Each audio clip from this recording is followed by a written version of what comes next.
We're looking at the alkenes, a family of organic chemicals, and the particular ones here have a characteristic carbon-carbon double bond, and they're hydrocarbons, so only have carbon and hydrogen in their molecules. Alkenes are described as unsaturated.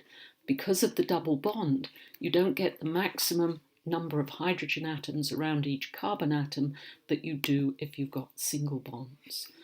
Now, these are the first members of the group, and when you look at their formulas and you go a bit further to carbon 10, you can look at them and see what their general formula might be. CN, how many H's. And this one hopefully doesn't take too long to discover that you've got twice as many hydrogens to every carbon atom because of the double bond. And here's the condensed structural formula with the double bond on the first carbon atom, 1-pentene, or indeed pent-1-ene. And here again we have 3 of the structural formulas. And if we look more closely at the double bond, one is the sigma bond and one is a pi bond made with the side-on overlap of 2 unhybridized p orbitals, one from each of the carbon atoms. It perhaps should be drawn more like this, with 2 halves of the pi bond making the single second bond. And as you look at this, 120-degree angles between HCH and HCC makes the molecule planar. And we can look more closely, and the blue orbitals there are the unhybridized p orbitals overlapping above and below the sigma bond, which is a hybridized orbital. And this shows the other hybridized orbitals around each of the carbon atoms, and the beigey buff ones are going to form covalent bonds with hydrogen atoms. And then looking just at all the covalent bonds, you can see the shared pairs of electrons. And note in the side overlap of 2 of the p orbitals, there's only 1 pair of electrons, which I've shown in the overlap above. I could have shown that pair in the overlap below as well in blue. And so we're going on to look at reactions, and here we've got the combustion and the products with plenty of oxygen. You're going to get carbon dioxide and water, and there are a couple of examples there. And what you have in an alkene is you have proportionally a bit more carbon to the hydrogen present, so it's often a sootier type of flame.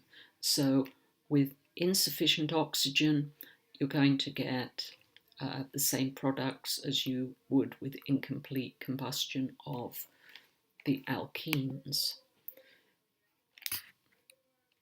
So the other main class of reactions are addition reactions, and you get a break, the break of the pi bond to leave a single bond, and then the electrons that are in the pi bonds, 1 electron on each carbon atom, will add on to whatever the second reagent is.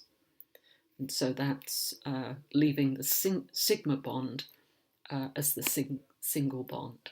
So the first one is with hydrogen, and it's a nickel catalyst at 150 degrees Celsius, so hot. For the IB, you need to know those conditions. And what happens, the pi bond is broken, and on each carbon atom will overlap with a hydrogen atom, 1 to each carbon from the breakup of the H2 molecule. Also with halogens, and here it's shown with bromine, the Br2 molecule will break up, and the double bond will break. One bromine atom goes to one of the carbon atoms, and the second bromine atom goes to the other. So name that product carefully and well. Also with hydrogen halides, here hydrogen bromide, the hydrogen goes to one carbon atom as the pi bond split, and the bromine goes to the second carbon atom.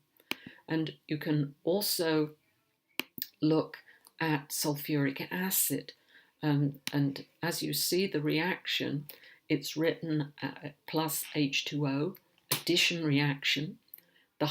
One hydrogen goes to one carbon atom, and the OH from the water goes to the other carbon atom, making an alcohol. And look over the arrow, you've got essentially a catalyst of concentrated sulfuric acid.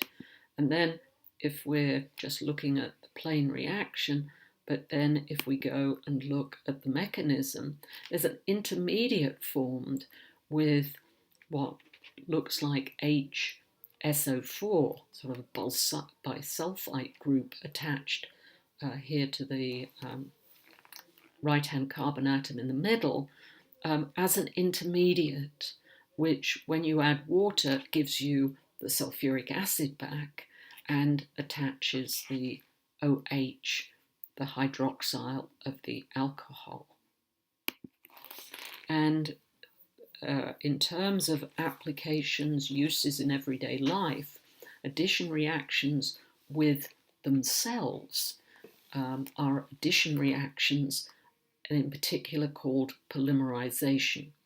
So you start off with the monomer, here it's ethene, and the double bond breaks, and what you have is the repeating unit. And in a polymer, N, where N can be thousands of these joined together in chains and give the polymers their characteristics. And this is going to be forming polythene. Instead of the ethene on its own, we've got chloroethene, sometimes called vinyl chloride, which we'll almost see why in a moment. And again, the double bond breaks, and you're joining together a lot of these units. Bottom on the right, you've got the repeating unit, which will join together. So these are vinyl chloride molecules, so you end up with polyvinyl chloride, or PVC, which are used for water pipes and quite a few other things. So the hexagon with the circle, we're looking at the phenyl group, which is benzene with a hydrogen taken off so it can link onto the carbon atom here. It's circled down at the bottom left, and that forms as the bond breaks, it forms the repeated unit, which makes polystyrene. So if it's white polystyrene used for packing electrical goods, insulated drinking cups, hot chocolate cups, and the clear, which aren't a styrofoam, don't have a gas in them, are the clear plastic drinking cups, the ones that are brittle. And so there are a good number of plastics that are made from polymerization of alkenes. And very briefly, we're just going to ask you, what is the polymer formed from 1,1,2,2 tetrafluoroethane, and leave you with that thought, that that's going to be end up as PTFE tape.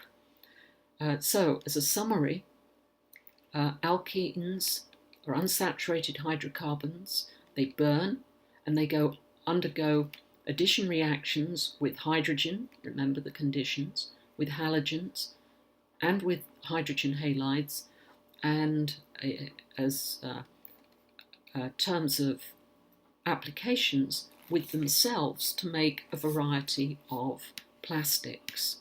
And the plastics, here we have the recyclable ones, the soda bottles, polyethylene terephthalate, soda bottles and other items as well.